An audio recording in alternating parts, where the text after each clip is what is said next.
So we return to our discussion on Fumiyo Kouno's Yunagi no Machi Sakura no Kuni. We've already discussed Yunagi no Machi, the first part. We're now going to discuss Sakura no Kuni. And Sakura no Kuni is split into two parts. So we're going to look at part one now. Alright, now part one is actually set in 1987. And it follows the story of Nanami Ishikawa, that is Asahi's eldest daughter and Minami's niece. Okay, so we know the family equation. This has a far more modern, or at least inclusion of modern elements of manga in this, because, for instance, when her friend also sort of calls her by the same annoying nickname that her other classmates have been calling her, we see her fall over. All right, and that's a gag that you see in a lot of manga, modern manga. All right, so clearly there's a distinction from Yunagi no Machi, which had a far more staid and simplistic style, versus this, which is definitely being or coming across as influenced by a more modern style of aesthetics. Now you can also see a lot of sakura trees blooming throughout the entire scene, all right, because it's also an indication of spring. It also ties up with the title of the manga, which is Sakura no Kuni, or Country of Cherry Blossoms. And as we already discussed before, Sakura is very symbolic in Japanese culture because it ties up with Hanami, the flower viewing festival, which basically is about celebrating transience of life, of beauty, everything. All right. So we see the two friends sort of part at their doors. All right, and you can hear Toko, her friend, being received by her mother, and so there's somebody at home for her. But on the other hand, Nanami has to let herself in, so she has her own house key around her neck. All right, she has to let herself in, and this is actually a very it's a recurring image that you see throughout the manga. All right, Nanami in front of a door, always. All right, you have it here, you have it multiple times in the second part. So this is a recurring image that we have, and it's a recurring image of loneliness because she has had to grow up faster than others because she's had to be responsible for things, right? Her mother is no more.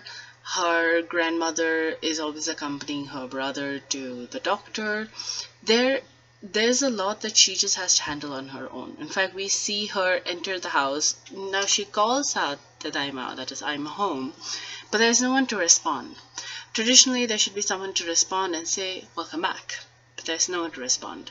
And in that very panel, we also see the nameplate, which says Nanami, Nagio, Asahi Ishikawa, and Fujimi Hirano. So it's a reminder, Fujimi now lives with them, and this is the family that we are still discussing. And you see her, come in, clean stuff, prep for her, make her own lunch, write her journal. And her journal, we see 5 different panels of it, and it's pretty much the same thing. Grandma's at the hospital with my brother, dad is at work. That's it. It's like that's the repeating thing. There's just few things that change, like I have baseball practice or I played with so-so. That's it. Otherwise, it's the same thing. In fact, she looks bored writing it out because it's like she does it every time. There is no change in her life, right? And she prays at the family shrine, which, by the way, is again a feature. You see it represented in a lot of manga and anime, where people pray at the family shrine. That's usually not a deity. It is frequently an ancestral worship. All right. And in her case, there are quite a few family members that have passed on, so she's sort of asking for their guidance. Now, you have her playing her game. She gets hit in the face, so she starts to bleed. And since she's so bored, she comes up with this idea after looking at all the sakura flowers, the petals, and she rushes. We realize that she takes her friend Toko with her to go and meet her brother Asahi Nagio in the hospital. And while they're sort of journeying towards the hospital, Toko tells her about her mother's middle school, as well as the fact that, she'll have to take the test for that, and it's a really tough place. And so we see the kind of family pressure that exists. In fact, this will be very important because it's central to the second part, the influence and control Toko's family has on her. And also a side note on the Japanese education system, very few schools follow the escalator system. That is, you can be in the same school from the first standard or first grade till the 12th grade. You actually have to take the test to go into middle school, then the test to go into high school, and so on and so forth. So it's a really competitive kind of an educational space that can be quite demanding and intense on a person. Now, as they're discussing the pressures placed on Toko, Nanami makes probably what can only be, in many ways, a very natural coping response for people who have experienced a lot of grief, is that she's very matter of fact about it. Like, she's like, oh, good thing I don't have a mom. Grandma's scary enough. And you can see that Toko is flustered because there are, like, sweat marks or water marks above her head to sort of indicate that she's really flustered and she doesn't know how to respond to a statement like that. But it ties up with Nanami's personality of someone who has had to deal with so much at a young age that she's like, if I don't learn to normalize this, I'm really not going to get out of it. All right? Whether that seems like an apathetic response, it's a perfectly natural response to coping with grief. All right? And anyway, so they end up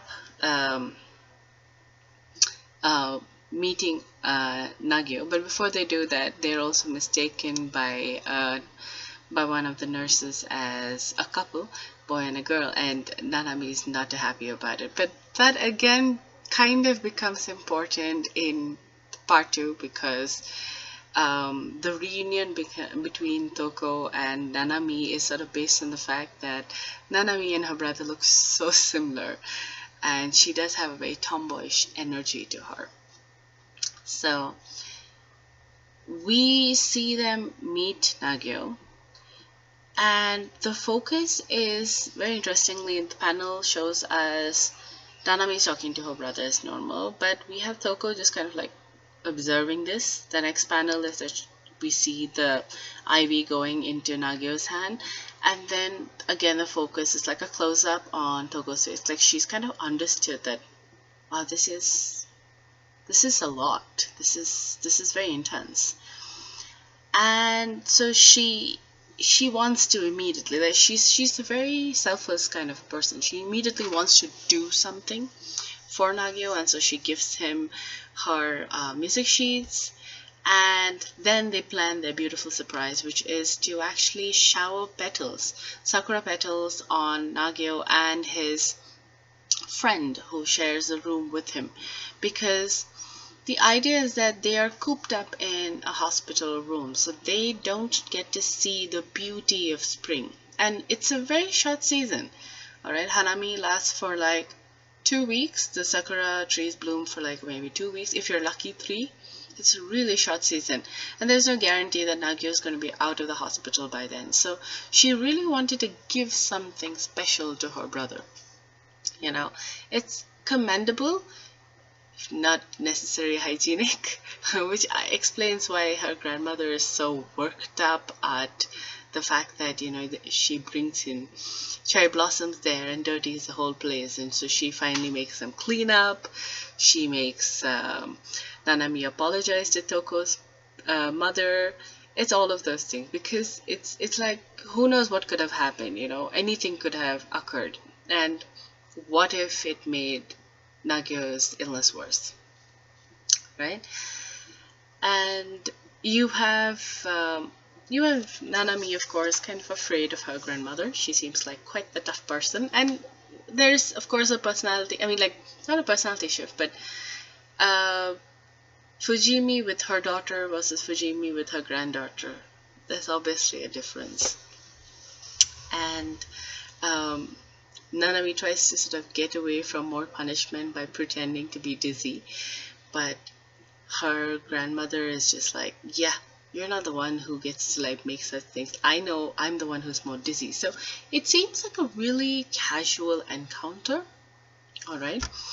But we see hints that something is quite wrong, because at that panel when Nanami is busy putting clothes out, we see from the window Fujimi give her reports to her son Asahi. Asahi looks at the reports, and then when he comes and meets his daughter, he doesn't have the energy to sort of yell at her or be upset with her, because there's a lot on his plate, which we later understand is because Fujimi's results imply that she is struggling with an illness and is probably not going to make it.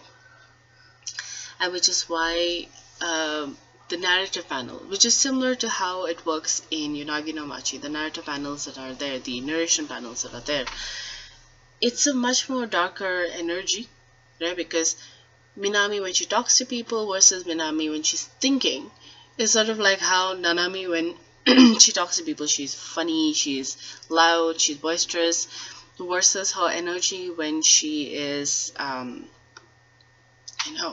commenting at what's really happening. It is definitely different, which is why she says it wasn't that Dad had chosen not to scold me, he just had too much on his mind, but I didn't realize that until much later.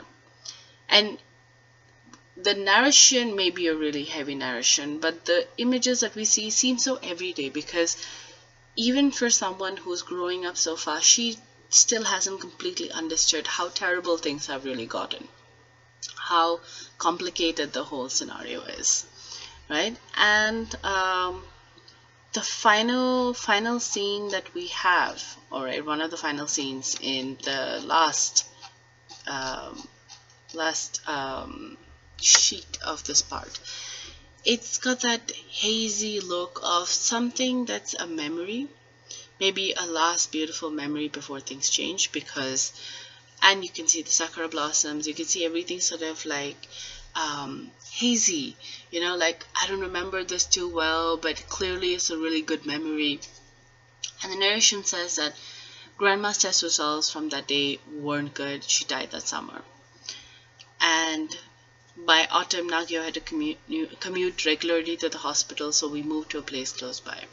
So you have them playing in the, playground. They're on the swings, but things are slowly changing. And interestingly, not only is the whole image like shaded, you also have an image of a girl walking in the same uniform that we saw Toko speaks about, that her mother studied in the same school uniform. A girl in that school uniform walking in the other direction. It's kind of like you're showing that there's a parting that's going to happen, that there will not be a meeting between these two people for a while. And you have the fact that she has to sort of move away, become a whole different kind of person, and a lot of it has to do with reasons that are beyond her control. So again, it's not just a question about somebody growing up for us, but it's also a question of somebody having to change because of their experiences, and much of it has to do with actions that are far beyond their control, because we know that there is an implication that it could be because that they're hibakusha, but at the same time, it's like, how could it be possible? Minami, her sisters, her mother, they were affected. Asahi was already evacuated long before, so it couldn't be because of that. But we learn in part 2 that there is another whole person that we have yet to engage with, which changes the story in many ways, because it gives us a whole different insight into why Nanami and Nagio could be seen as hibakusha as well. And so that's what we're going to cover in the next part, which is Country of Cherry Blossoms, part 2. So till then, we will take a pause.